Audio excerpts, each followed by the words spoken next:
Hi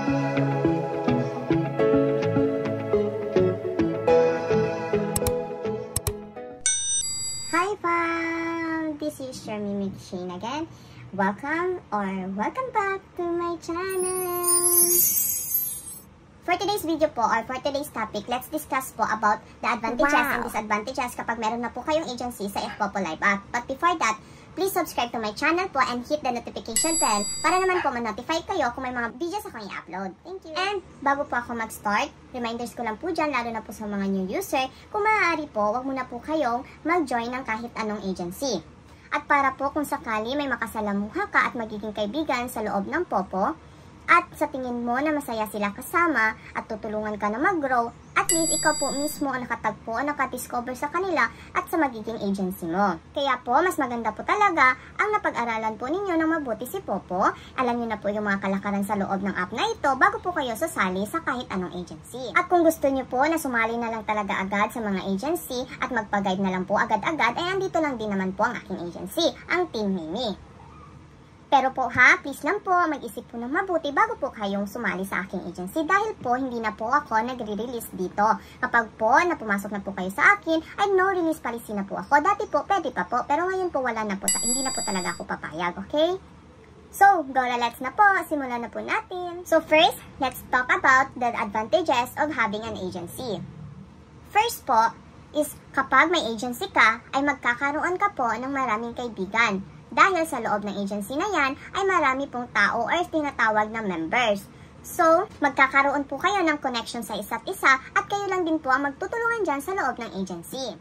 Second po, kapag may agency ka, ay mabilis ka pong makakagawa ng iyong task. Sa mga female host po ito ha, dahil iba din po yung mga male na task. So, ito yung tinatawag nila na sit on the crown seat for 1 hour. Dahil sa agency po ay pinaprioritize niya ang kanyang member sa loob ng panel. Third po, kapag may agency ka at napunta ka, maswerte ka napunta sa agency or sa agent na hindi ka pagdadamutan, tutulungan ka at gagabayan ka ni agency hanggang sa matuto ka. At magkakaroon po kayo ng good support system galing kay agency. Kaya humanap po kayo ng agency na hindi po swapang at tutulungan po kayo hanggang sa huli at hindi po kayo pagdadamutan. Fourth po is kapag may agency ka ay magkaroon ka ng malaking chance na makatanggap ng mga points. Kung ang agency nyo ay tinuruan kayo ng maraming diskarte kung paano magkaroon o kumita ng malaking points dito sa app na ito para po kayo ay makapag-withdraw agad. Fifth is kapag po may agency ka, ay any time of the day ay may matatakbuhan kang tahanan at iyon po ang inyong agency. Para po kayo po ay assist, tutulungan, gagabayan at sasagutin lahat ng inyong katanungan. So, ayan na nga po yung 5 advantages kapag po meron kang agency. Ngayon naman po, pumunta po tayo sa disadvantages kung meron kang agency. First po, kapag may agency ka, ay no release policy po talaga yan sila or kami po. Kaya po, mahihirapan po kayong mag-quit sa isang agency at gusto nyo pong lumipat sa ibang agency. Hindi po kasi basta-basta kami nagre-release ng mga members namin or ng mga hosts. At maliban na lang din po, kung mabait yung agent ninyo ay pwede po kayong approve niya po ang inyong quit request.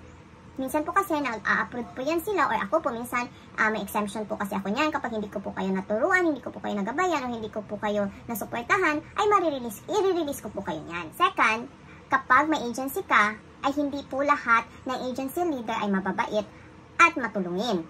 Kaya po sabi ko nga sa inyo, bago po kayo mag-join ng agency ay pag-isipan niyo po ng mabuti at pag-aralan niyo po ng mabuti. Third po, kapag may agency ka, ay hindi po maiiwasan sa isang agency leader, lalo na po kapag kayo ay madami na dyan, o marami ng member dyan sa agency na yan, ay hindi po kayo maaasikaso at hindi po mapapabayaan po kayo. So yun po ang 3 disadvantages kapag po may agency ka. Kaya sabi ko po sa inyo, dapat po maging madiskarte po kayo dito, okay? At good luck po! Ayun na nga po ang mga advantages at disadvantages kapag may agency ka dito kay Popo Live app. Don't forget po to like, share, and subscribe to my channel mga ka-fam. Thank you for watching and see you on my next vlog. Bye-bye po. Thank you.